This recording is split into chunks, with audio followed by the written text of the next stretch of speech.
Market profile 504. Some additional value. It is about teaching you the things you teach, putting them into context and creating a checklist from where do you start to analyze and how do you get to execution. We will make one example here. After that we will explain you the business zones. So we will provide the business zones I think for 2 or 3 months in the Discord chat so you can train with them. It's about a combination of volume profile and market profile. But this will be market profile 505, I think. So now let us start with a checklist, context, timing, and execution. So we'll go through one example and hope you understand the logic of analyzing and using the market profile more after that. So if you have a volume and market profile chart, like in this case, you can see in the background there's the volume profile and there are the the letters above. So you also have a volume, a market profile. The value areas you can see, as always, they are from the volume profile. So those are volume profile areas, and also the POCs you can see are volume profile POCs. So it's VPOC. So this is the way we use or we analyze in Sierra Chart mostly, but you can implement this or build setups like this in most of the cases. So in the beginning, we have an overview. We learned about how the market profile, how the volume profile works, what our logic behind this is. But first, we always have a context because we have a long range of time period that we are going to analyze. Doesn't matter if those are daily, weekly, monthly, hourly profiles, but in this case, I think they're daily profiles and it's the one we use most. So do we have, first question you should always ask yourself is, do we have rising or falling value areas and POCs, and in general we have one value area, a higher value area, another higher value area, an overlapping value area, and a continuation of higher, higher, higher, and then we started to overlap. So as we already know, when value areas overlap, there can be a sign of weakness. We also saw in this example a first sign of weakness, but we still had a P-shape here and the close was kind of high, so still enough sign of strength. In this case we have a starting to overlap value area, close is in the value, so we expect an open here, but on the next day we opened down there. So we have the second confirmation of a weakening trend, so we look for a first short trade here, but we did not get that short trade. We straight continue down. I think here the value area and the POC most likely is on one level, will be somewhere around there. So we have a falling value area and another falling value area. So we have first signs of a trend shift. Value areas are overlapping, we close in the value area, and on the next day we open below the previous day value area. So we have a sign of trend shift, and then on the following day we have a lower value area, and then we have an overlapping value area, but again with a B shape. So we went into price discovery, but we have weak close on this profile and we have a strong tail on the upside. So still our sign is low. We are in uptrend, but for now we have a lot of confirmation for further downtrend. We check for the profile structures afterwards. So what is the profile of the previous day? In this case, obviously it is a kind of B. But we check what profile is the day before. Is it a trend profile like we have in this case where we have a lot of single prints, then we have a trend profile. Do we have a P shape, which can be a bullish sign, or do we have a B shape, which can be a bearish sign, depending on where they appear. So we are in an uptrend, we have falling value areas, we have overlapping value areas, we have lower closes, we have tails on the top, we have strong wicks on the low. So we expect with the B profile in this case that we continue lower. We can also have a D profile, but we don't have it in this case. So third question, where is the open, where is the close of the previous profile? So if we have a close in the profile and we open in the profile, what do we play? We look for balance. If the close in the previous profile is above the value area of that day, and we open above, we look for long continuations, because in the end, a lot of big players and a lot of volume accepted a higher price.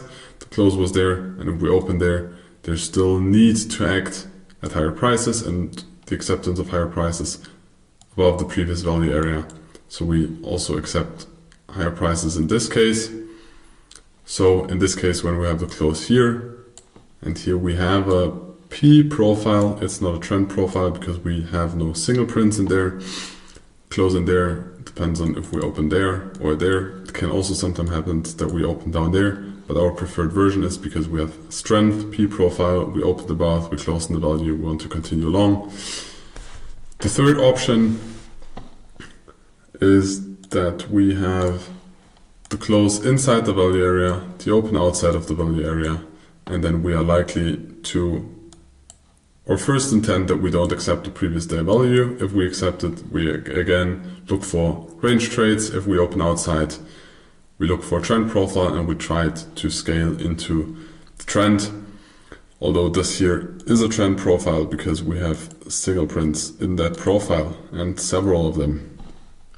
So always, where is the close of the previous day and where is the open of the day you're trading or the session you're trading. And then third question, or let us put this into context. We have rising value areas and then the value areas start to overlap. So in this case, we have a kind of strong close. We're in the upper range of the value area. We open into them in the middle of the value area, and on this day we start to overlap the value areas and we close inside of the value area. And on the next day we open in the previous day value area, but on this day we start to close on the lower side of the value area. So if we have been in an uptrend and we see something like this and we have a strong high, could be even a stronger high, could be a tail, but there is no tail, but it's no weak top. We have a strong high. For example, this day we also had a weak high here. Here we have a kind of strong high, and here we have a kind of strong high, and we have a weak low. We're falling a value area with a close on the lower side of the value area, so the likelihood of us continuing down on the next day is higher. That's the way we analyze. So if we take our example, we have naked value areas to the bottom, which can be potential, let's take green, which can be potential profit targets to the right, because as we always say with trading ideas, we check for potential profit targets and we take them from the past. And they can be naked POCs, but this is not a naked POC. I cannot see the POC here, and there is a naked value area. So we can use them as profits, or take profits, or areas of profit. Furthermore, we have a weak low here. We have another weak low there. Do we have weak highs? No. Strong high, strong high. Here we had a weak high. Was taken out. Here we had a weak high. Was taken out. And here we have a strong high. And then we continue down. This is our previous value area. It's kind of difficult to explain this process because I'm doing this when I analyze pretty unconsciously without explaining it with words. So, if we have a setup like this, in the beginning we had rising value areas, they started to overlap. So you see here, they started to overlap. We had high closes and we have a long trend in general. We do not really have buying tails because we have a weak low here, we have a weak low here, we have a weak low there. We have strong high, weak high, but it's already taken out, so it's already tested. We had a weak high, but it's already tested. Strong high, and we had a weak high here. By the way, this is a merge profile, so it's one or two or three profiles merged together in one, because if there is a range and they overlap too much, then we merge them into one profile, so it's more easy to see the range. So, and we don't have a trend profile, and we have a value area that's shifted lower. So what do we check on the next day? We have a ledge on the bottom, we have a lower value area, we have a lower POC, we have the close on the lower side of the value area. So we look for short trades in this case, although we are against the trend. Yes, it is a more risky trend. If you are not a counter trader, if you are a trend trader, you are unlikely to look for a short trade here. But for all the counter traders, you can look for a short trade here. But still we will wait for the opening on the next day. So the open on the next day appears on the value area high. So as you can see, here's the value area high, here was the value area low. We closed here, we are now opening on the upside. But we're still in the value area. So at first we check or look for trades and accepting the balance. But in this case, we resisted that high. We did not look or check for higher prices because there was no acceptance above the value area. So we can check for short trades over there. And furthermore, we did not really spend a lot of time there in here because you can see single prints in this area. And then we started to accumulate volume on the low side of the profile. So even the day was not finished, it is very likely that the POC, change colors, that the POC already started to accumulate here very early during the day. So we have an open in the value area and then we see that volume shifts slower. So we can look for trades or trade entries on the breakout to the downside. And what do we use as targets? The naked value areas from the past, the weak lows, they are taken out, depending on how aggressive we will enter the trade. If you are more into short-term trading and we take more aggressive stops and we can check the market the whole day or during the session or during the breakout session, we can try to reduce our stop loss to get a bigger take profit, of course. But where you put your take profit or how far your take profit is away, depending on how much time you can invest in the markets. If you can be in front of the markets and look for or check for setups, and you have a lot of time to spend, then you can optimize your entries. But if you cannot optimize your entries, and you say, okay, I want to be very safe and I put my stop loss on the other side of the value area. Why is it green? I put my stop loss on the other side of the value area, then you at least need to take this level as a take profit, because otherwise your risk to reward is going to be too bad. Of course, it's going to be better maybe to look at B setups down here, then have a breakout, a back break in, and then put the stop loss above that high, so you have a higher risk to reward ratio, and then you can take partials here, and maybe also speculate on that low getting taken out. But it depends on the setup you take and it depends on how much time you invest. But the process is rising value areas, falling value areas, strong high, weak lows, we have an open inside, we accept the balance below, then we check for a setup or we just take a limit on the value area low and look for a trade and then execute that trade. So is there another screenshot? Yes. We draw those important levels or lines out of the market profile, but we don't trade out of the market and volume profile or general the profile chart. We draw them in there and then we create a connection between that chart and a candlestick chart, and we trade out of the candlestick chart most of the time. Furthermore, there is a footprint chart and an order book to the right, but that depends on you. It's not 100% necessary. It's just if you want to really get the perfect entry and you have a lot of time to invest there. For me, because I'm also focusing on other stuff in the beginning, I did this, but now I'm gonna reduce more and more and use less the footprint chart, and also less the order book, and just focus on charts.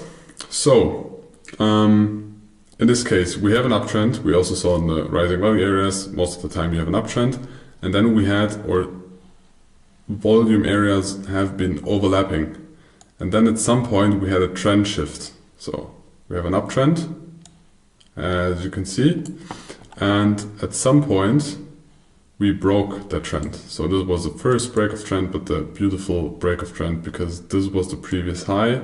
This previous high was taken. There was a close above the previous high. And then we check for the previous low of the area, and then the real low of the area is that one. We broke below that. We created this profile with a weak low. You can also see in the candlestick charts we have a weak low here. We also saw in the market profile. And then we opened up somewhere here, I think. So in the next step, we generally had a trend shift, and with the closing prices, with the market profile, with the low volumes, with the ledges, I think this one was one ledge, most likely we had one ledge here as well, so weak lows, and the trend profile or B profile to the downside, we were able to check for short trades.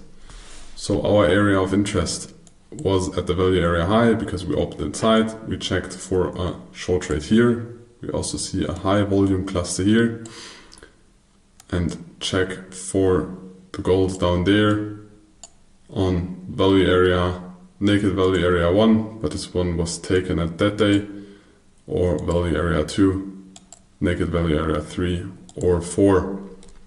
So we can check for trades down here, or we wait until we have a breakout below the value area, and then we, for example, build a B shape, or we can also grab a P shape, break out, break in, and then trade it to the downside.